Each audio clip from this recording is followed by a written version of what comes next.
Hello बच्चों, कैसे हैं आप सभी लोग। आई होप सारे लोग बढ़िया और शानदार होंगे। ठीक है बात। तो चलिए हम लोग आज अपना नया चैप्टर स्टार्ट करने वाले हैं which is change in profit sharing ratio among the existing partner. ठीक है, फर्स्ट चैप्टर हमारा था फंडामेंटल अबाउट द पार्टनरशिप, वो हमने सीखा। देन नेक्स्ट की अगर हम बात करें तो next chapter was valuation of goodwill. Valuation of goodwill किस तरीके से हो सकती है वो हमने पूरी पूरी सीखी थी।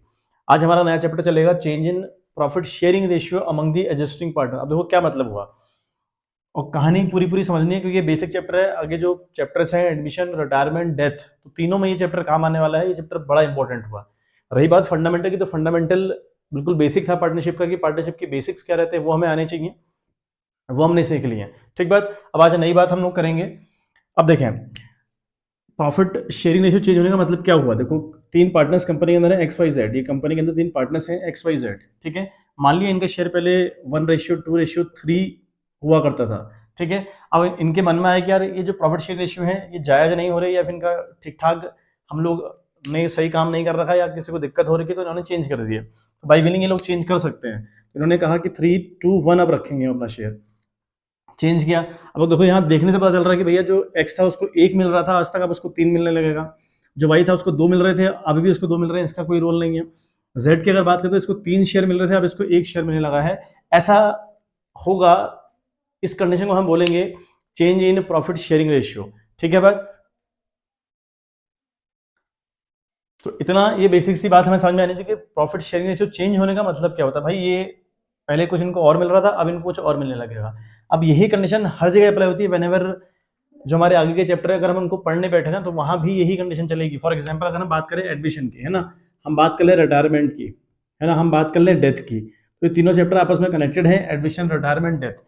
और ये change in profit sharing ratio, तो जो फंडे यहाँ चलेंगे वो बेसिक सारे सारे के सारे फंडे यहाँ अपने आप काम करने वाले हैं। तो हमें ये चैप्टर बहुत अच्छे से पढ़ना है। ठीक है, अब देखो एडमिशन में क्या होगा, मान लिया एक्स और वाई दो पहले से पार्टनर्स थे। ठीक है बात। तो इनका शेयर 2 रेशियो मान लिया 1 इनका शेयर था, अब इनको एक जेड ज्वाइन कर रहा है। ये तो मतलब होना एडमिशन का। जेड इनको अगर ज्वाइन कर रहा है तो इन एक्स और वाई को उसे भी शेयर देना पड़ेगा। ऐसा तो है नहीं कि कंपनी के पास शेयर पहले से पड़े मिले, भाई तू भी शेयर ले जा, तू भी शेयर ले जा, ऐसा नहीं होता है ना। मतलब अल्टीमेट लेवल पर रोटी आपके पास सिर्फ एक होती है। आज तक एक्स और वाई, इतना पार्ट एक्स का, इतना पार्ट वाई का। अब अगर जेड भी आएगा तो इतना वाई काटेगा, इतना एक्स काटेगा अपने से, तो इतना पार्ट जेड को मिलने लगेगा। मतलब पूरी पूरी रोटी एक ही होती है। तो अब मुद्दा ये है कि जब प्रॉफिट शेयरिंग रेशियो चेंज होते हैं तो क्या क्या कंडीशंस अप्लाई होती हैं, क्या क्या करना होता है, यानी कंपनी में क्या क्या उथल पुथल मचती है ना। कंपनी में भयंकर तूफान आता है जब कभी हमारे शेयरिंग रेशियो चेंज होते हैं। तो उस टाइम में बहुत सारे ट्रीटमेंट है, बहुत सारी चीजें हैं जो कि करनी होती हैं और बिल्कुल जायज भी है ना। देखो वो क्या क्या हमें करना पड़ता है। तो यानी हमें जो टॉपिक कवर करने हैं वो टॉपिक बिल्कुल हिसाब से बनाए हुए हैं। टॉपिक हमें जो पहला करना है, first is we have to calculate sacrificing. ठीक है, सैक्रिफाइसिंग और गेनिंग रेशियो। यानी हमें ये सबसे पहले कैलकुलेट करना पड़ेगा कि कौन सेक्रीफाइस कर रहा है, कौन गेन कर रहा है। ये गेनिंग रेशियो हमें निकालना पड़ेगा। तो अभी मैंने आपको बताया था ना कि एक्स वाई, जैसे मैंने एग्जांपल दिया था आपको, एक्स वाई जेड तीन पार्टनर्स, इनका रेशियो 1:2:3। अब इनका हो गया 3:2:1, ये इनका शेयर हो चुका है। तो यहाँ आप देख रहे होंगे कि पहले के एक्स के पास एक था, अब 3 हो गए हैं, यानी उसने 2 गेन कर लिए हैं। वाई की कंडीशन बिल्कुल सेम है, पहले भी 2 आज भी 2। और जेड की जो कंडीशन है वो पहले 3 मिल रहा था उसको, अब 1 मिल रहा है, यानी उसने 2 सेक्रीफाइस भी किया है। तो उसी सेक्रीफाइस की बात कर रहा हूँ कि सेक्रीफाइस और गेनिंग रेशियो हमें निकालना पड़ेगा। वो हमारा पहला काम रहेगा इस पूरे चैप्टर के अंदर। Then we have to, ultimate मतलब ये हुआ कि will know that how to calculate the sacrifice ratio as well as the gaining ratio. ठीक बात। तो पहली बात ये होगी। सेकंड बात अगर हम करें तो टॉपिक हमारा रहेगा that will be treatment of goodwill, है ना। ट्रीटमेंट ऑफ गुडविल, इसका क्या मतलब है, देखो ट्रीटमेंट ऑफ गुडविल, उसका क्या मीनिंग है पहले वो समझ लें एक बार। जो ट्रीटमेंट ऑफ गुडविल है इसका क्या मतलब हुआ, देखें। अब पार्टनरशिप का नियम है, जब भी प्रॉफिट शेयरिंग रेशियो चेंज होंगे, चेंज कब कब होते हैं, एक तो बाई विल कहते हैं कि जो चैप्टर हम पढ़ रहे हैं ना ये बाई विलिंग है। मतलब ये लोग अपनी इच्छा से चाह रहे हैं कि प्रॉफिट शेयरिंग रेशियो चेंज कर दिया जाए। ठीक बात। तो जब जब भी प्रॉफिट शेयरिंग रेशियो चेंज होंगे पार्टनरशिप के, तो तब तब उस बंदे को गुडविल मिला करेगी जो बंदा सेक्रीफाइस कर रहा होगा, और वो बंदा गुडविल देगा जो गेन कर रहा होगा। बेसिक सी बात याद रखनी है कि जो बंदा सेक्रीफाइस कर रहा होगा उसे गुडविल मिलेगी, और जो गेन कर रहा होगा वो गुडविल देगा। ठीक, इसलिए हमने जो सेकंड चैप्टर था वैल्यूएशन ऑफ गुडविल सीखा, क्योंकि उस चैप्टर का पूरा कनेक्शन है इस वाले चैप्टर से, देन एडमिशन से, देन रिटायरमेंट से, उसके बाद डेथ से। तो पूरा कनेक्शन हुआ इन चैप्टर का आपस में। ठीक है बात। तो अब देखिए चेंज मैंने कहा कब कब होता है, अब कोई अगर एडमिशन करेगा तो प्रॉफिट शेयरिंग रेशियो चेंज होंगे, तो वहां भी ट्रीटमेंट ऑफ गुडविल देखने को मिलेगा। अगर कोई बंदा रिटायरमेंट ले लेगा तो फिर आपके जो प्रॉफिट शेयरिंग रेशियो है वो चेंज होंगे, फिर आपको ट्रीटमेंट ऑफ गुडविल सीखना पड़ेगा, तो मतलब वहां भी उसका ट्रीटमेंट है। बात करें अगर रिटायरमेंट की, तो वहां भी हमें गुडविल का पूरा पूरा मामला पढ़ना पड़ेगा। ठीक बात, तो ट्रीटमेंट ऑफ गुडविल हम लोग सीखेंगे कि how to treat the goodwill को कैसे कैलकुलेट करना है, वो तो हमने सीख लिया, वो हमने सीख लिया इन द सेकंड चैप्टर। लेकिन अब जो बंदा सेक्रीफाइस करेगा उसको कितनी गुडविल मिलनी चाहिए, कैसे मिलनी चाहिए, और जो बंदा गेन कर रहा है वो कितनी गुडविल देगा या कैसे देगा, वो हम लोग सीखेंगे ट्रीटमेंट ऑफ गुडविल के अंदर। ठीक है, अभी ट्रीटमेंट ऑफ गुडविल जबरन कोई टॉपिक नहीं डाला हुआ है, ऐसा नियम बना हुआ है कि जब कभी प्रॉफिट शेयरिंग रेशियो चेंज हो, अगर कोई गेन करे तो वो गुडविल देगा, और कोई सेक्रीफाइस करे तो वो गुडविल लेगा। ठीक बात, तो इसलिए टॉपिक यहाँ डाला हुआ है। देन टॉपिक थर्ड की हम बात करें तो थर्ड हम क्या सीखेंगे, and will learn about the all the reserves. ठीक है, विल लर्न अबाउट दी, तो ऑल दी रिजर्व्स लिख दे रहा हूं मैं। तो रिजर्व की कहानी क्या है ना, रिजर्व एंड एक्यूमुलेटेड प्रॉफिट। ठीक है, एक्यूमुलेटेड प्रॉफिट और ऑब्लिक लॉसेस। ठीक है बात, तो ये हम सीखेंगे क्या, ऑल दी रिजर्व, यानी we will learn about the reserves and accumulated profit और ऑब्लिक लॉस। अब इनका क्या मतलब है भाई, देखो जो रिजर्व्स होते हैं ना, रिजर्व कंपनी के तीन कंपनी के रिजर्व रहते हैं। एक रहता है कंपनी का जनरल रिजर्व, जिसको हम जीआर बोलते हैं शॉर्ट में, जनरल रिजर्व है ना। अगला है हमारा है डब्ल्यूसीआर, मतलब workman compensation reserve, W stand for workman, C for compensation and R for reserve.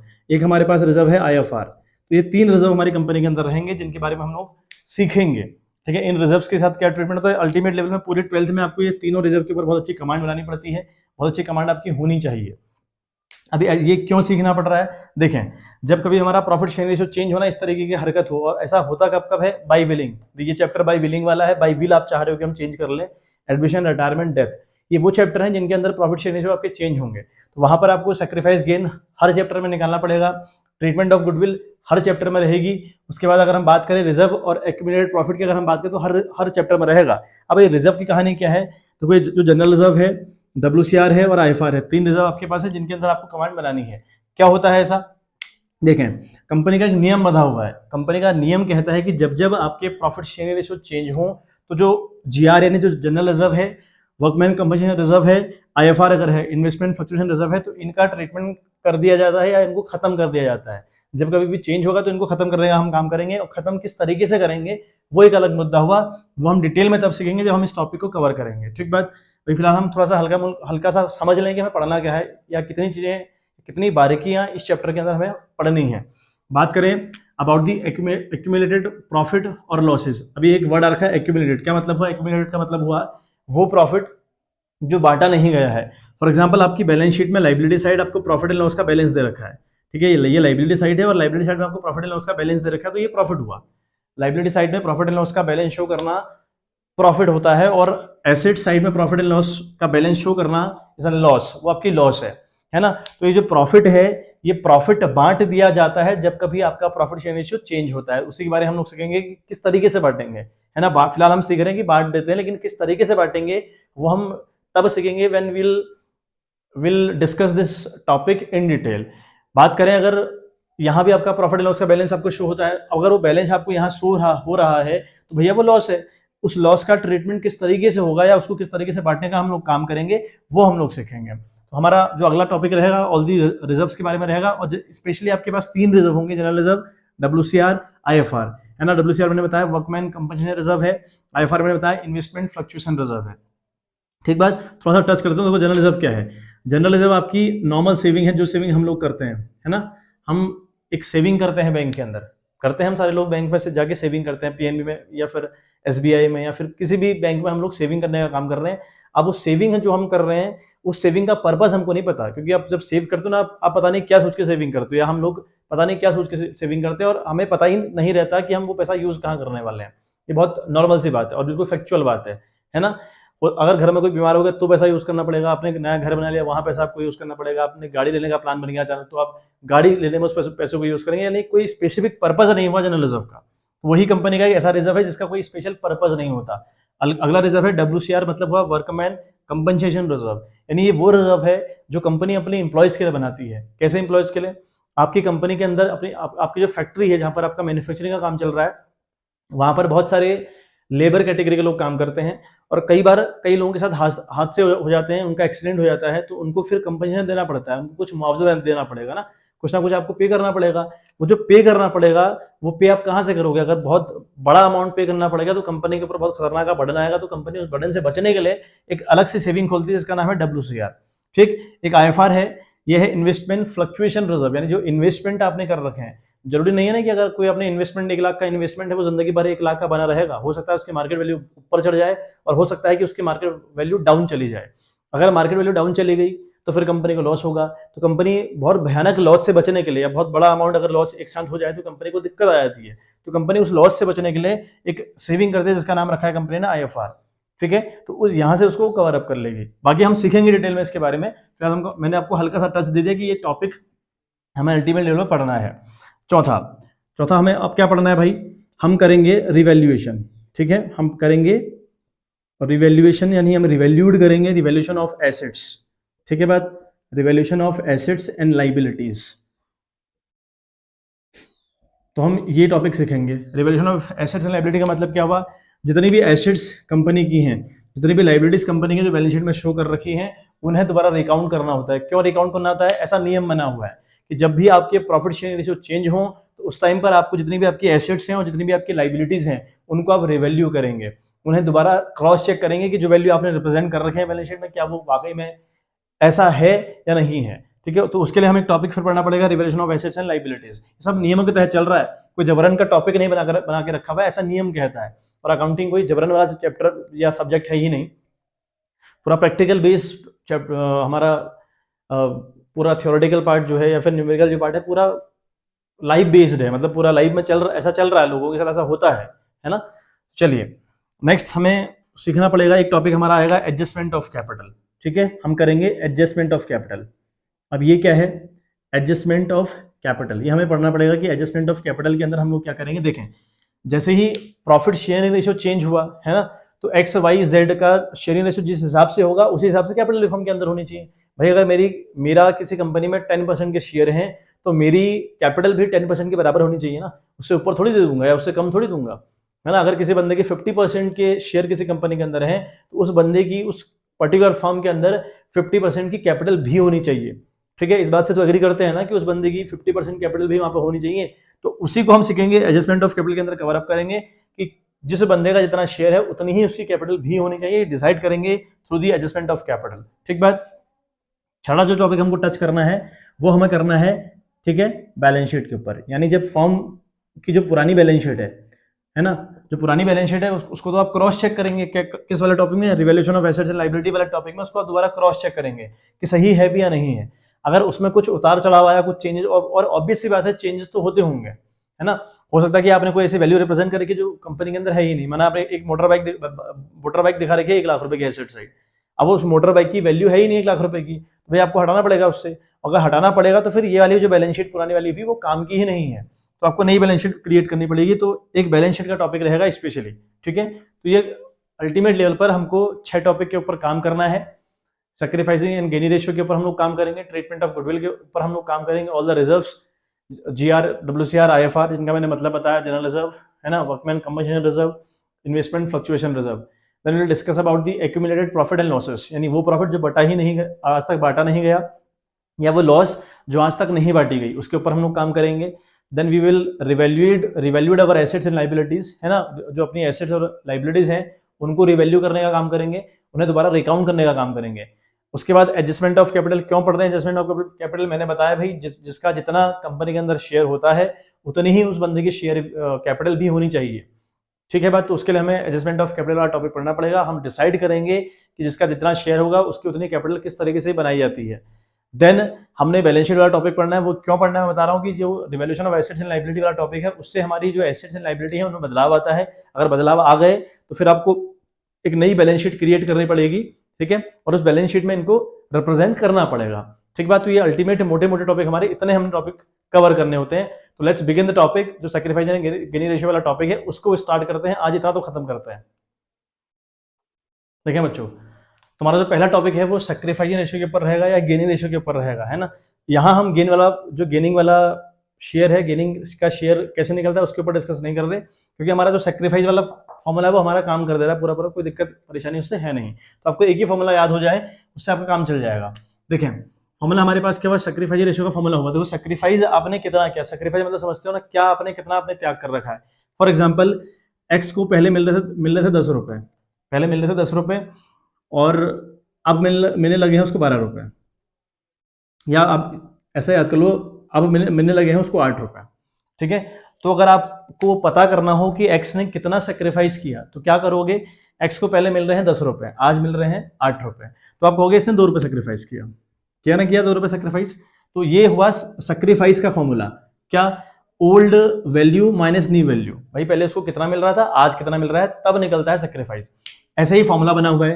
अगर हम सेक्रीफाइस रेशियो की बात करें तो सेक्रीफाइस रेशियो का फॉर्मूला हुआ old ratio minus new ratio. क्यों, पहले उसको मिल रहे थे 10 रुपए, अब मिल रहे हैं उसको 8 रुपए, तो ये हुआ सेक्रीफाइस, ठीक है। गेनिंग के ऊपर हम डिस्कस कर सकते हैं। गेन के ऊपर ऐसा कोई मतलब इसी का अपोजिट फॉर्मूला गेनिंग हो गया, गेनिंग रेशियो होगा तो यहाँ न्यू आ जाएगा और ओल्ड आ जाएगा। यहाँ पे new ratio minus old ratio आपका गेनिंग रेशियो का फॉर्मूला होता है। लेकिन मैं कह रहा हूँ कि गेनिंग रेशियो का फॉर्मूला यहाँ याद करने की जरूरत बिल्कुल नहीं है, आप सेक्रीफाइस से आपका काम चल जाएगा। ठीक बात, देखें एक्स को मिल रहे थे पहले 8 रुपए, अब मिल रहे हैं उसको 10 रुपए, यही तो हुआ गेन, यही तो गेन हुआ ना।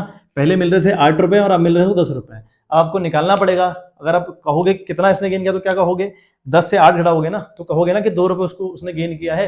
तो जब फॉर्मूला बनाने की बात आएगी तो हम यहाँ पे न्यू लगा देंगे, न्यू मतलब 10 और पुराना मतलब 8। इस तरीके से हम इनको याद कर लें कि गेनिंग का फॉर्मूला न्यू माइनस ओल्ड होता है। और ये जो एग्जांपल मैंने आपको दिया एक्स का कि पहले 10 कमा रहा था अब 8 कमा रहा है तो 2 रुपए सेक्रीफाइस किया, तो ओल्ड माइनस न्यू करके निकलता है सेक्रीफाइस। और गेन अगर निकालना हो तो पहले वो कमा रहा था 8 रुपए, आज कमा रहा है 10 रुपए, तो गेन कैसे निकलेगा, 10 से आप 8 घटाएंगे तो आपका 2 रुपए आंसर आएगा। तो आप कहोगे जो गेनिंग का फॉर्मूला होगा it will be new ratio minus old ratio, ये इसका फॉर्मूला रहेगा बात, ठीक है बात। तो अब देखें एक मैंने एक बात और लिखी है, यहाँ पे लिखा है कि if answer is coming in the minus, अगर आपका जो आंसर है इस फॉर्मूले को यूज करके माना कोई वैल्यू आपके माइनस में आ रही है तो it will be the gain for the particular partner, उस पार्टनर के लिए वो गेन होगा, ठीक है। मैंने आपने जैसे सपोज करो एक्स का आपने वैल्यू घटाई आपकी 3/5, ठीक है, उसके पुरानी थी और अब 4/5 उसकी नई वैल्यू है। हम क्या कह रहे हैं, सेक्रीफाइस रेशियो का मतलब हुआ ओल्ड माइनस न्यू। तो ओल्ड मान लिया 3/5 था और नया हमने मान लिया 4/5 था, फॉर एग्जांपल है ये। अब अगर आप इसको लेस करेंगे ना तो आंसर 1/5 आएगा 1/5, लेकिन आंसर माइनस में आएगा। ऐसे अगर माइनस में आए आंसर तो हम कहेंगे कि एक्स ने सेक्रीफाइस नहीं किया, गेन किया हुआ है। हमने फॉर्मूला भले ही सेक्रीफाइसिंग का फॉर्मूला यूज किया था, सेक्रीफाइस का फॉर्मूला यूज किया था, लेकिन आंसर हमारा माइनस में आया। तो जिस बंदे का आंसर माइनस में आएगा उस बंदे ने गेन किया होता है, ठीक बात, ये बात याद रखें। अगर माना y का था, भाई y का पहले था 2/5 और अब है 1/5, ओल्ड माइनस न्यू कह रहे हैं, ओल्ड माइनस न्यू कह रहे हैं ना, तो आंसर यहाँ फिर 1/5 आएगा, लेकिन आंसर पॉजिटिव आ रहा है, यानी आंसर प्लस में आ रहा है। अगर आंसर प्लस में आ रहा है तो ये सेक्रीफाइस है, ये आपका सेक्रीफाइस वाली कंडीशन है, क्योंकि पॉजिटिव आंसर है।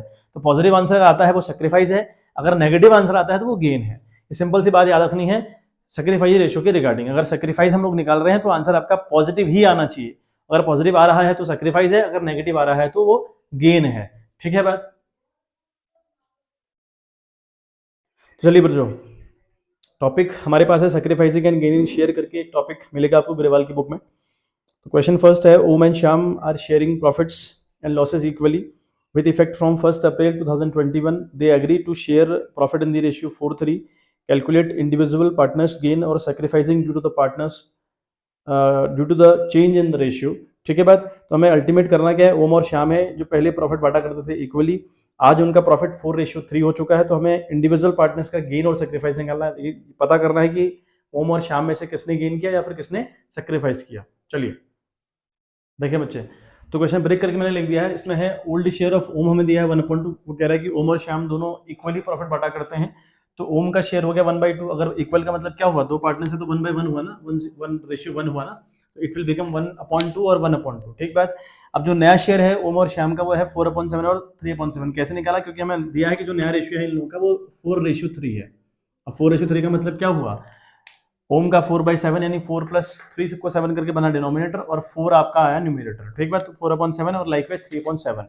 अब हमें निकालना भी इंडिविजुअल श्याम और ओम का गेन और सेक्रीफाइस, यानी दोनों में से किसने सेक्रीफाइस किया या फिर किसने गेन किया, ये बात हमको पता करनी है। देखें तो फॉर्मूला हमारे पास क्या हुआ, सेक्रीफाइस रेशियो का फॉर्मूला हुआ old minus new.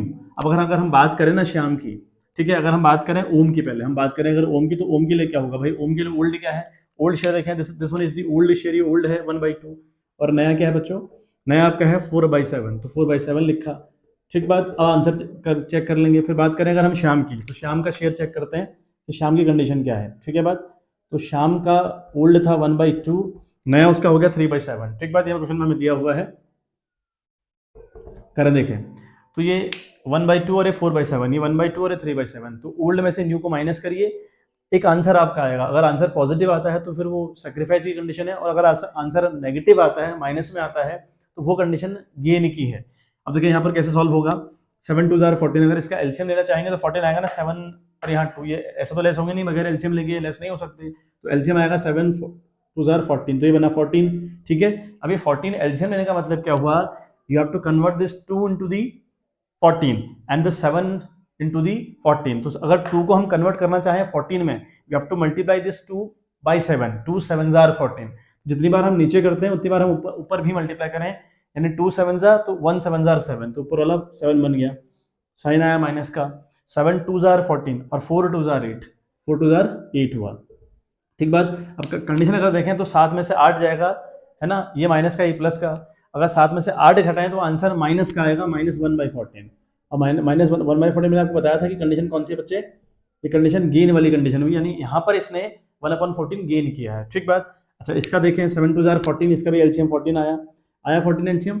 Same condition, we have to convert this 2 into the 14 and this 7 has to be converted into the 14। तो 2 7 जार 14, तो जितनी बार नीचे उतनी बार ऊपर, तो ऊपर बन गया 7। ठीक बात। अच्छा, फिर 3/7 है, तो 7 2 जार 14, 3 2 जार 6, तो ये 6 हो गया। ठीक है। आप 7 में से 6 गया तो आया 1, तो आया 1/14। और अगर ये आंसर पॉजिटिव आ रहा है तो ये फिर सेक्रीफाइस है, ये क्या है बच्चे, सेक्रीफाइस। तो अगर पॉजिटिव आंसर आए तो सेक्रीफाइस, और नेगेटिव आंसर आए तो गेन।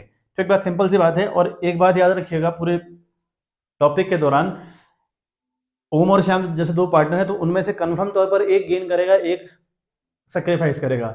जितना अगला बंदा गेन करेगा उतना ही अगला बंदा सेक्रीफाइस करेगा। ऐसा नहीं कि इसका कुछ और ही आंसर आ रहा है और इसका कुछ और ही आंसर आ रहा है, ऐसा नहीं होता है ना। दोनों के आंसर सेम आएंगे, एक भले पॉजिटिव में आएगा, एक फिर माइनस में आएगा। एक बार स्क्रीनशॉट ले लें, फिर हम नेक्स्ट क्वेश्चन के ऊपर बात करते हैं। जो नेक्स्ट क्वेश्चन हमारा है उसके ऊपर हम लोग बात कर रहे हैं।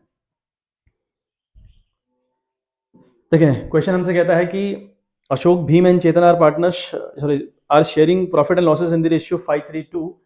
देन देता है कि विद इफेक्ट फ्रॉम 1 अप्रैल 2021, 22, 23 जो भी आपके बुक में दिया हो, ये ऐसे मतलब बिल्कुल नहीं है।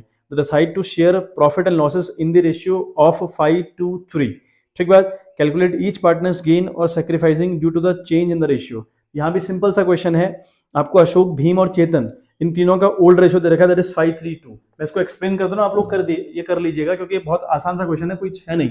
वही कहानी है, जो ओल्ड शेयर है ना वो आपका 5:3:2 है। 3 पार्टनर्स कंपनी के अंदर है, तो 5:3:2 हो गया, यानी 5/10, 3/10, 2/10। कंडीशन ये हो गई ओल्ड वाली। बात करें न्यू वाली कंडीशन, इसमें क्या लिखा था, जो नए शेयर है वो 5:2:3 है, जो नए शेयर है वो 5:2:3 है, यानी इसका 5/10, इसका 2/10, इसका 3/10। ठीक बात। अब माइनस करिएगा, है ना। जैसे सपोज कर मैं कुछ एग्जांपल आपको दूं, देखो ये क्या है, एक का 5/10 है, दूसरे का 3/10 है, और तीसरे का 2/10 है। ये तो इनके ओल्ड शेयर हो गए। नई शेयर की अगर हम बात करें तो इसका 5/10, इसका 2/10 और इसका 3/10। ठीक है, ये है कंडीशन। ठीक बात। अब अगर हम निकालेंगे ना पहले पार्टनर, यानी जो पहला पार्टनर हमारी कंपनी का है वो अशोक है, अशोक, भीम और चेतन, मतलब ये है अशोक। अगर हम अशोक का निकाले तो फॉर्मूला क्या है, ओल्ड माइनस न्यू। ओल्ड क्या है अशोक का 5/10, न्यू क्या है 5/10, तो ओल्ड हो गया 5/10 माइनस न्यू हो गया 5/10। अब अगर 5/10 से 5/10 को माइनस करोगे तो आएगा 0। 0 नहीं लिखोगे आप, यहाँ पे नहीं लिखोगे नील। इसने ना तो गेन किया ना सेक्रीफाइस किया। बात करें अगर भीम की, तो भीम ने क्या किया, भीम का ओल्ड था 3/10, तो लिखें 3/10, आप 3/10 लिखा आपने, और नया था उसका 2/10।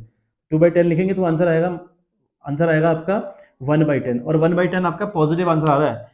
3/10 माइनस 2/10 इक्वल्स टू 1/10, तो 1/10 क्या है आपका आंसर, पॉजिटिव आंसर है ना। पॉजिटिव का मतलब क्या होता है, सेक्रीफाइस होता है। तो इसने तो सेक्रीफाइस किया कंफर्म तौर पर। अगर बात करें हम चेतन की, तो चेतन का की कंडीशन क्या है, चेतन का ओल्ड है 2/10, है 2/10, और नया क्या है उसका 3/10, उसका नया 3/10 है। अब अगर आप लेस करिएगा, है ना, तो 10 दोनों जगह है। यहाँ मैंने एलसीएम नहीं लिया, इससे पुराने वाले क्वेश्चन में एलसीएम लिया था, वो इसलिए क्योंकि 7 और 2 सेम नहीं थे, यहाँ पर दोनों सेम है, तो एलसीएम लेने की जरूरत पड़ी नहीं मुझे, ठीक है। 2 से अगर 3 को लेस करोगे ना तो आंसर माइनस का आएगा, तो -1/10 आया। अब -1/10 अगर आ रहा है तो क्या हुआ, ये आपकी गेन वाली कंडीशन है। तो इस चेतन ने इसके अंदर गेन किया है, चेतन ने गेन किया है और भीम ने सेक्रीफाइस किया है 1/10। देखो मैंने आज पहले कहा था कि आपसे आंसर यानी जो सेक्रीफाइस और गेन है वो बराबर आते हैं, और ए का कोई रूल है ही नहीं। ए ने ना तो गेन किया ना उसने सेक्रीफाइस किया, ठीक है बात। आई होप बात क्लियर हो गई होगी। सेकंड क्वेश्चन सिंपल सा क्वेश्चन था, कुछ था नहीं उसके अंदर, ठीक है बात। चलिए तो थर्ड के ऊपर अगर हम बात करें तो थर्ड क्वेश्चन बिल्कुल ये भी सेम है। X Y and Z are sharing profit and losses in the ratio 5-3-2। 5-3-2 इनका रेशियो है पुराना एक्स वाई और जेड का। With effect from 1 April 2021 they decide to share profit and losses equally. इन्होंने डिसाइड किया कि ये फ्यूचर में प्रॉफिट इक्वल बांटेंगे। तो इनके जो पुराने हुए ना एक्स वाई जेड के, एक्स का पुराना हुआ 5/10, वाई का पुराना हुआ 3/10 और जेड का पुराना हुआ 2/10। नया क्या है, नया ये फ्यूचर में डिसाइड कर रहे हैं कि हम लोग प्रॉफिट इक्वल बांटेंगे। और इक्वल का मतलब क्या हुआ, एक्स को 1/3 मिलेगा, वाई को 1/3 मिलेगा, जेड को 1/3 मिलेगा। यानी सारे पार्टनर्स 1/3 1/3 और 1/3 के बन जाएंगे फ्यूचर में। तो नया हुआ 1/3, ओल्ड हुआ 5/10। तो ओल्ड में से नया माइनस करिएगा, आपका आंसर अपने आप आ जाएगा, ठीक है। यहाँ भी कंडीशन बिल्कुल सेम है, 2 मैंने आपको बता दिया, तीसरा आप लोग करिएगा। चौथा वाला जो हमारा केस है वो हम समझते हैं। चौथा क्वेश्चन इंपॉर्टेंट हुआ थोड़ा, यहाँ डिफरेंट केसेस हैं और थोड़ा टेक्निक लगेगी क्वेश्चन को करने में, उनको हम समझ लेते हैं एक बारी कि कैसे क्वेश्चन सॉल्व हो रहे हैं। चलिए तो बात करें अगर हम फोर्थ क्वेश्चन की, A B and C are partners sharing profit and losses in the ratio 5-4-1।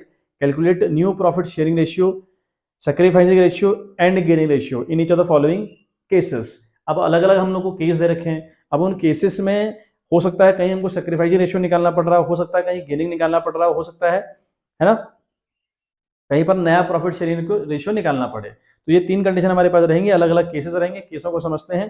Case first है, as per new agreement C acquire 1/5 share from A. B वाला है, as per the new agreement C acquires 1/5 share equally from A and B. C part है आपका, as per the new agreement A B and C will share future profit and losses equally. आगे fourth वाला case कहता है, as per new agreement C acquire 1/10 share of A and 1/2 share of B, ठीक है बात। चलिए एक बार question को ब्रेक करते हैं और केसेस वाइज समझते हैं कि इसमें क्वेश्चन अल्टीमेट लेवल पर क्या पूछना चाह रहा है और क्या कहां पर कौन सी कंडीशन लागू हो रही है। देखिए बच्चों, कंडीशन क्या है, सॉल्यूशन 4 में लिखा हुआ है। कंडीशन ये है कि old share of A B and C है आपका 5:4:1। अगर हम फ्रैक्शन में कन्वर्ट करना चाहें तो it will become 5/10, it will become 4/10 और दैट सी का जो शेयर होगा इट विल बी 1/10, ठीक है बात। इतनी बात क्लियर हो गई। चलें अगले अगर हम बात करें तो लिखा है केस 1 में लिखा है कि जो सी है, सी एक्वायर मतलब as per the new agreement भी लिखा है क्वेश्चन के आगे, बट कहानी इतनी काम की है हमारी। लिखा है कि as per the new agreement C acquire 1/5 share from A, यानी जो सी है। अब एक वर्ड आया है यहाँ पर एक्वायर। एक्वायर का मतलब होता है परचेज करना। एक्वायर का मतलब होता है परचेज करना, ये बात याद रखें। एक्वायर का मतलब हुआ परचेज करना, मतलब ए ने अपना शेयर बेच दिया और सी ने खरीद लिया। ऐसा कुछ दिया कि जो सी है उसने 1/5 एक्वायर किया, मतलब कि परचेज किया। किससे? फ्रॉम ए से उसने 1/5 एक्वायर कर लिया। अब देखो यहाँ पर ऐसा साफ नहीं दिया कि जो ए है उसने 1/5 शेयर दे दिया, अपने शेयर में से उसने 1/5 दे दिया इन फेवर ऑफ सी। सी को उसने अपने शेयर में से 1/5 दे दिया, ठीक। अब अगर बात करें ना यहाँ पर, अगर हम इसका सॉल्यूशन करने बैठे हैं, अगर हम इसका सॉल्यूशन अगर हम करने बैठे तो क्या होगा, यहाँ पर एज सेक्रीफाइस, जो ए का सेक्रीफाइस है ना, ए का जो सेक्रीफाइस है वो हमको गिवन है, दैट इज 1/5, ठीक बात। ये हमको बहुत अच्छे से गिवन है कि जो ए का सेक्रीफाइस है 1/5 है। बी के रिगार्डिंग कोई बात नहीं कही गई है, बी का जो शेयर था बी ने कोई छेड़छाड़ अपने शेयर से नहीं करी, ठीक बात। और जो सी का गेन है भाई, यहाँ जो ए है उसने सेक्रीफाइस किया हुआ 1/5 इन फेवर ऑफ सी, और सी ने 1/5 गेन किया। कहां से किया उसने गेन? उसने ए से गेन किया। यहाँ पर इन दोनों का गेन और सेक्रीफाइस हम लोग को दे रखा है, तो यहाँ पे लिखे हम, यहाँ पे लिख लें सीज गेन। तो सी का गेन है वो भी कितना है बच्चों? 1/5, ठीक बात। अब यहाँ निकालना क्या है फिर? यहाँ सेक्रीफाइस और गेन तो दे दिया हम लोग को, यहाँ हमें निकालना पड़ेगा कि ये गेन और सेक्रीफाइस होने के बाद, है ना, यहाँ हमें निकालना पड़ेगा कि गेन और सेक्रीफाइस होने के बाद जो पार्टनर्स हैं ए और बी सी, इनका नया शेयर करा होगा। देखो आपको ओल्ड शेयर तो गिवन है ओल्ड शेयर, कहीं न्यू शेयर गिवन है क्या? नहीं। अगर न्यू शेयर गिवन नहीं है तो निकालने पड़ेंगे। यहाँ आपको गेन और सेक्रीफाइस दे दिया तो नए निकालने पड़ेंगे, जहां पुराना दे दिया नया दे दिया तो सेक्रीफाइस और गेन निकालने पड़ते हैं, ठीक बात। अब जहां गेन और सेक्रीफाइस ऑलरेडी दे दिया तो आपको क्या निकालना होगा भाई? आपका क्या मिसिंग है फिगर? आपको आपको नए शेयर गिवन नहीं है, तो नए नए शेयर निकालें आप। अब देखें, तो ये जो ए ने सेक्रीफाइस किया 1/5, इसके बाद ए का शेयर कितना बचा, ठीक है, लिखेंगे as new share. Now will calculating as new share, यानी ए का नया शेयर क्या होगा वो हम निकाल रहे हैं। अच्छा, ए का नया शेयर था क्या पहले, उसका 5/10 था 5/10, हाँ या ना, 5/10 था ए का, बिल्कुल। इसने अपने शेयर में से, फ्रॉम लिखा है ना, देखो यहाँ पे लिखा है ना फ्रॉम, एक वर्ड लिखा है फ्रॉम, फ्रॉम अपने शेयर में से, और जहां फ्रॉम लिखा होता है वहां माइनस होता है गुरु, ये रट लें आप, है, याद रख लें कि जहां पर फ्रॉम लिखा होगा वहां आप हमेशा माइनस करोगे। तो 5/10 में से आप माइनस करोगे 1/5। भाई पहले इसके पास 5/10 था, इसने 1/5 किसी को दे दिया, तो अब कितना बचा इसके पास, वो वही तो उसका नया कहलाएगा ना। तो एज न्यू शेयर क्या कैसे निकलेगा, जो 5/10 उसका ओल्ड शेयर था और उसने 1/5 सेक्रीफाइस किया इन फेवर ऑफ सी, तो दोनों को लेस कर दें, आपका आंसर आ जाएगा। तो 10 और 5 का जो एलसीएम होता है वो आता है 10 बच्चों, वो आता है 10, ठीक है। यहाँ पर ये सीधे आप माइनस कर दो, ऐसा पॉसिबल नहीं है क्योंकि दोनों का जो डिनोमिनेटर है वो सेम नहीं है, और जब डिनोमिनेटर सेम नहीं होता we have to take out the LCM, हमें एलसीएम लेना पड़ता है। तो 10 और 5 का एलसीएम आएगा 10। अब 10 एलसीएम लेने का मतलब क्या है, आपको इस 10 को कन्वर्ट करना है 10 जो कि ऑलरेडी 10 में है, और इस 5 को भी आपने कन्वर्ट करना है 10 में। तो 10 को 10 बनाने के लिए कितनी बार मल्टीप्लाई करना पड़ेगा, ओनली 1 टाइम। तो 10 1 जार 10, तो जितनी बार नीचे आप कर रहे हो उतनी बार ऊपर भी आप करेंगे, 5 1 जार 5, तो ये आपका 5 होगा। क्लियर है बात। जो 5 है इसको अगर 10 बनाना चाहूं तो मुझे 2 टाइम मल्टीप्लाई करना, बिकॉज 5 2 जार 10, जितनी बार आप नीचे कर रहे हैं उतनी बार ऊपर भी करेंगे। तो 1 2 जार 2, तो ये 2 बन गया, तो 5 से 2 चला गया तो आया 3/10। तो इसका जो नया शेयर है वो 3/10 है, यानी जो ए है उसका जो नया शेयर है 1/5 देने के बाद बच गया 3/10। क्लियर है बात। चलें हम बी का नया शेयर निकालते हैं, बी इज न्यू शेयर। तो बी का नया शेयर अगर हम निकालें, भाई उसका 4/10 पुराना था, और बी की यहाँ कोई कहानी कहीं नहीं गई है क्योंकि बी ने ना तो सेक्रीफाइस किया ना गेन किया, तो जो बी है उसका एज इट इज 4/10 हो गया, ठीक है, उसका अपना पुराना शेयर ही बना हुआ है। अच्छा, बात करें सी का new, she is new share की, है ना, तो सी के पास था पहले 1/10। क्लियर है बात, सी के पास 1/10 था कि नहीं था, बिल्कुल था। अब 1/10 था सी के पास, समझ में आ रहा है मुझे, लेकिन इस सी ने एक्वायर किया था, खरीदा था 1/5 किससे, ए से, तो इसको तो मिला होगा ना, अगर इसको मिला होगा तो इसके ओल्ड वाले शेयर में जो उसने गेन किया उसे आप प्लस कर दोगे 1/5, तो आपने प्लस कर दिया। क्लियर है बात। अब 10 और 5 का एलसीएम निकालना, कितना आएगा बच्चों, 10 आएगा, है ना। अब ये 10 को 10 में कन्वर्ट करना पड़ेगा, 5 को 10 में कन्वर्ट करना पड़ेगा, जो वही कहानी जो ऊपर बताई अभी। तो 10 1 जार 10, तो 1 1 जार 1, प्लस 5 2 जार 10, तो 1 2 जार 2, तो ये बन गया आपका 3/10, ये आपका बना 3/10। तो जो नया शेयर इन लोगों का निकल के आया है ना, ए का, बी का और सी का जो नया शेयर रहेगा, इट विल बी 3:4:3, 3:4:3, ये 3:4:3 इनका एक नया शेयर निकलेगा जो ए और बी और सी का होगा। आई होप बात क्लियर हो गई होगी, है ना, कंडीशन क्लियर होनी चाहिए। बहुत इजी क्वेश्चन था, बहुत कुछ था नहीं उसमें, रॉकेट साइंस नहीं है, ठीक है, चीजें समझने वाली हैं, तो ध्यान दीजिएगा, आप समझ में अपने आप आएंगी चीजें, ठीक है। तो आप आंसर मैच कर लीजिएगा। न्यू प्रॉफिट रेशियो आपको 3:4:3 दिया है, सेक्रीफाइस ऑफ ए दिया है 1/5, गेन ऑफ सी दिया है 1/5, आंसर लिखे हुए हैं नीचे, उन्हें एक बार क्रॉस चेक कर लीजिएगा, ठीक है बात। चलिए आगे बढ़ते हैं, बी वाला केस करते हैं। तो जो अगली कंडीशन है, अगली कंडीशन में लिखा है कि केस 2 है, सी ने फिर एक्वायर किया, सी एक्वायर 1/5 शेयर इक्वली फ्रॉम ए और बी। अब यहाँ कंडीशन थोड़ा सा डिफरेंट होगी, थोड़ा सा कंडीशन मोल्ड कर दी। कैसे, जो सी है ना उसने एक्वायर किया 1/5, ठीक है, उस 1/5 का आधा, देखो लिखा है ना 1/5 शेयर इक्वली फ्रॉम ए और बी, यानी जो 1/5 उसने पूरा पूरा एक्वायर किया, पूरा पूरा खरीदा, उस 1/5 का आधा उसको ए ने दिया, आधा उसको बी ने दिया, यही तो बात हुई। क्या लिखा है, C acquire 1/5 share equally from ए और बी, उसने ए और बी से 1/5 एक्वायर तो किया, लेकिन कैसे, इक्वली एक्वायर किया, यानी 1/5 का आधा उसको ए ने दिया, आधा उसको बी ने दिया। तो ए और बी का हम पहले सेक्रीफाइस निकालेंगे, ठीक है। यहाँ भी हमें क्या दिया है, यहाँ भी हमें सेक्रीफाइसिंग रेशियो दिए हैं, ए और बी ने 1/5 का आधा आधा सेक्रीफाइस किया, हमको दे दिया।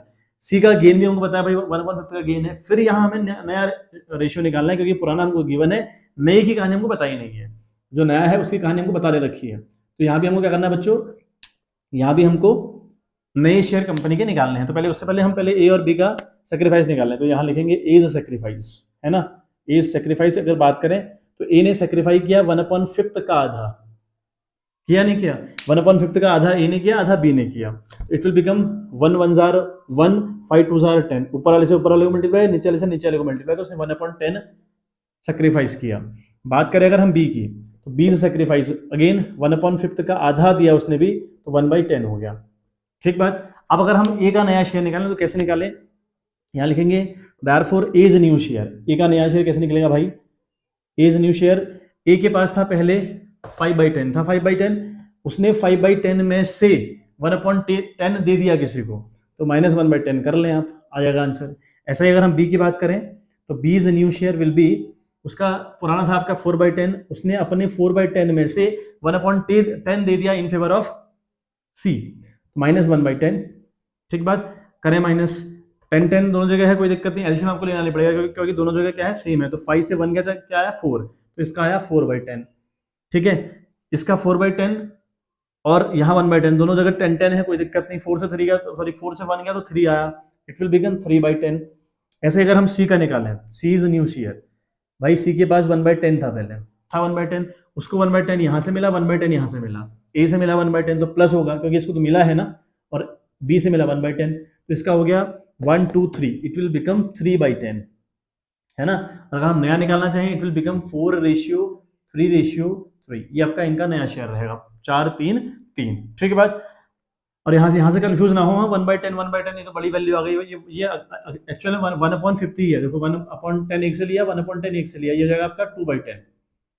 हमें कहा है ना सी ने सिर्फ 1/5 एक्वायर का ये कहा है ना, तो हम कहीं ये कंफ्यूजन ना पैदा कर लें कि भाई ये तो 1/10 आ गई तो बड़ी आ गई वैल्यू, बड़ी वैल्यू नहीं है वो। 1/10 एक से लिया, 1/10 एक से लिया, कितना हुआ 2/10 हुआ, 2 1 2 2 5 10, तो ये अल्टीमेट 1/50 ही होता है, इसे 1/50 ही कहते हैं। ठीक है बात। तो चलिए स्क्रीनशॉट ले लें आप एक बारी, फिर हम जो थर्ड केस है उसके ऊपर बात करते हैं। चलिए, तो जो थर्ड केस हमारे पास है ना, थर्ड केस हमारे पास है वो समझें एक बारी। थर्ड केस हमको दे रखा है कि ए बी एंड सी, जो ए बी और सी है वो क्या करेंगे, will share future profit equally. जो ए बी सी है फ्यूचर में अपना प्रॉफिट इक्वली बांटेंगे, यानी जो ए है बी है और सी है इनका नया शेयर हमको गिवन है, भाई पता है ना कि फ्यूचर में वो प्रॉफिट बांटेंगे इक्वली, यानी जो ए है उसका नया होगा 1/3, ऐसे ही जो बी है उसका होगा 1/3, है ना, और जो सी है उसका भी कितना होगा बेटा 1/3, होगा कि नहीं होगा। अभी 1/3 कहाँ से है, हमने कहा इक्वली कहा है ना, इक्वली का मतलब क्या हुआ, इक्वल होगा मामला। कितने लोग हैं, 3 लोग, तो 1 2 3, 3 लोग हैं तो इसलिए नीचे 3 आया है, 1/3 1/3 1/3। अगर 2 लोग होते तो 1/2 आता, 1/2 1/2, क्योंकि 2 लोग हैं तो एक एक एक पहले वाले को मिला, एक अगले को मिला, तो दोनों को जोड़कर 2 था तो 2 2 आ गए नीचे। अगर 4 लोग हों, अगर कहा हुआ इक्वली बांट रहे हैं, तो भाई 1/4 1/4 1/4 और 1/4 होगा। ठीक बात। तो ये कंडीशन पर डिपेंड करता है, लेकिन यहाँ पर कंडीशन क्या है कि 3 पार्टनर्स हैं, ये लोग इक्वली फ्यूचर में अपना शेयर बांटा करेंगे, तो इनका भाई 1/3 1/3 1/3 हो गया। ओल्ड हमको गिवन है 5/10 4/10 1/10, और जो नया होगा वो 1/3 1/3 1/3 होगा। ठीक, यहाँ हमें नया और पुराना दोनों दे दिया। अब यहाँ क्या निकालना होगा, यहाँ सेक्रीफाइस और गेन निकालना पड़ेगा। सेक्रीफाइस निकलता कैसे है, ओल्ड माइनस न्यू, ओल्ड से न्यू को माइनस करें, आप अपने आप आपका निकल जाएगा, जैसे हमने फर्स्ट 2 क्वेश्चन किए थे बिल्कुल सेम क्वेश्चन है। यहाँ थर्ड केस में जो डाल दिया क्वेश्चन अदरवाइज बिल्कुल सेम है, कोई दिक्कत परेशानी इस बात से है नहीं, तो ये हो जाना चाहिए। ठीक है बात। चलिए फोर्थ केस के ऊपर बात करते हैं कि फोर्थ केस क्या कह रहा है हमारा, जो आज का आखिरी केस होगा। तो थोड़ा वीडियो बच्चों लेंदी हो गई है, ठीक है, तो बेसिक भी समझाया आपको और थोड़ा सा क्वेश्चन भी करवा दिए, तो थोड़ा सा लेंदी हो गई है आज की वीडियो, तो थोड़ा सा देखिएगा आराम से, थोड़ा सा सहनशीलता के साथ चीज़ों को करना है, थोड़ा पेशेंस के साथ चीज़ों को करना है। चलिए फोर्थ वाला करते हैं एक बारी। देखिए बच्चों, यहाँ केस थोड़ा सा और बोल्ड होगी कैसा है, और ये क्वेश्चन बड़ा इंटरेस्टिंग क्वेश्चन है ना, क्वेश्चन थोड़ा सा इंटरेस्टिंग है। देखिए क्या है, कहता है कि सी एक्वायर, सी ने फिर एक्वायर किया, फिर सी ने परचेज किया, अच्छा किससे, 1/10 शेयर ऑफ ए। देखो एक लाइन लिखी है ऑफ ए, जहां पर ऑफ ए लिखा होता है ना, तो वहां याद रखिए कि मल्टीप्लाई वाला केस है, ये केस मल्टीप्लाई वाला है, ऑफ का मतलब ना, एंड 1/2 शेयर ऑफ बी, तो जहां ऑफ होता है वहां मल्टीप्लाई होता है। इतनी सिंपल बात याद रखें, जहां पर फ्रॉम लिखा रहेगा वहां पर हम माइनस करेंगे, और जहां पर ऑफ लिखा रहेगा वहां हमें मल्टीप्लाई करना पड़ेगा। अब कहानी क्या है, शी एक्वायर 1/10 शेयर ऑफ ए, यानी ए के शेयर का उसने 1/10 लिया हुआ है, और 1/2 शेयर लिया ऑफ बी, यानी बी का जितना भी शेयर होगा बी के शेयर का उसने 1/2 लिया। क्लियर है बात। अब देखें यहाँ पर हमें ए और बी का जो सेक्रीफाइसिंग होगा, या उनका जो सेक्रीफाइस होगा है ना, वो हमें इंडिविजुअल कैलकुलेट करना पड़ेगा, यहाँ हमें दिया नहीं है, हमें कैलकुलेट करना पड़ेगा। अब देखो कैसे करेंगे, यहाँ पर हम लिखेंगे एज सेक्रीफाइस, ठीक है बात, हम लिखेंगे एज, ठीक है, एज सेक्रीफाइस। तो ये कहानी क्या है, ए के पास जो शेयर है पुराना, वो उसके पास 5/10 था 5/10। उसने अपने शेयर में से नहीं लिखा है, यहाँ फ्रॉम नहीं लिखा है, यहाँ ऑफ लिखा हुआ है। तो यहाँ होगा ए इज सेक्रीफाइस, जो ए का सेक्रीफाइस होगा वो कितना होगा, पुराना उसका 5/10 हो गया, इनटू हम लोग करेंगे 1/10। ठीक है, मैंने बताया कि जहां पर ऑफ लिखा रहता है वहां केस मल्टीप्लाई वाला है, तो 5/10 will multiplied by 1/10, then we will get the answer. तो यहाँ पर हुआ आपका देखें, ठीक है, 5 1 जार 5 5 2 जार 10, तो क्रॉस कट रहे हैं, ठीक है, ये कट रहे हैं, तो ये आपका अल्टीमेट हो गया 1/10। यानी जो ए है उसने 1/10 सेक्रीफाइस किया अपने शेयर में से। बात करें अगर बी की बात हम करें, बी इज सेक्रीफाइस, तो बी का सेक्रीफाइस है भाई 4/10 है, 4/10। उसने अपने शेयर का लिखा है, ऑफ लिखा है, तो मल्टीप्लाई होगा इंटू 1/2। तो उसने किया 4 1 जार 4, 10 2 जार 20, तो ये कट रहा, लेकिन 2 1 जार 2, 2 2 जार 4, तो 2 1 जार 2 हुआ और 10 1 जार 10 हुआ, तो इसने 2/10 सेक्रीफाइस किया। ठीक बात, यानी अल्टीमेट लेवल पर जो ए है उसने ए ने सी को 1/10 दिया, और जो बी है उसने सी को 2/10 दिया। क्लियर हो गई बात। अब देखें, अब अगर हम इनका नया शेयर निकालना चाहें ना, तो अब हम यहाँ पे करें ए इज न्यू शेयर। अब जो ए का नया शेयर है वो कैसे निकलेगा भाई, तो यहाँ पर जो ए का नया शेयर वो कैसे निकलेगा, उसका पुराना था 5/10 था 5/10, उसने अपने शेयर में से 1/10 दे दिया, तो माइनस कर ले 1/10, तो ये आ गया आपका 4/10। ठीक है, दोनों का एलसीएम लेने की जरूरत हमको पड़ी नहीं, बिकॉज डिनोमिनेटर दोनों के सेम है, तो कंडीशन बहुत आसान हुई, 5 से 1 चला गया तो 4 आया, 4/10 आपका आंसर आ गया। अब बात करते हैं बी की, तो B is new share. B का पुराना शेयर था 4/10, उसने सेक्रीफाइस किया 2/10 किया, तो आंसर आया 4 से 2 चला गया तो आया 2/10। क्लियर है बात, इट विल बिकम 2/10। बात करते हैं अगर सी की, तो सी इज न्यू शेयर। सी का देखो नया शेयर क्या होगा, सी के पास पहले 1/10 था 1/10, ठीक हो गया, इसने तो गेन किया है ना, तो तीनों कंडीशंस में, तो यहाँ पर हम क्या करेंगे, प्लस 1/10 इसको 1 से मिला, 2/10 इसको 1 से मिला, मतलब 1/10 इसने गेन किया फ्रॉम द ए, 2/10 इसने गेन किया फ्रॉम द बी, तो इसका जितना भी अमाउंट है वो प्लस करोगे क्योंकि इसने गेन किया हुआ है। अल्टीमेट देखें आप लोग, 1 1 2 + 2 4, यानी इसका हुआ 4/10। ठीक है, तो यानी 4/10 2/10 4/10। अगर नए की बात हम करें कि ए बी सी का जो नया शेयर है वो क्या होगा, it will become 4:2। This one is the new ratio of the A B and C. ठीक है बात, आई होप मामला क्लियर हुआ होगा।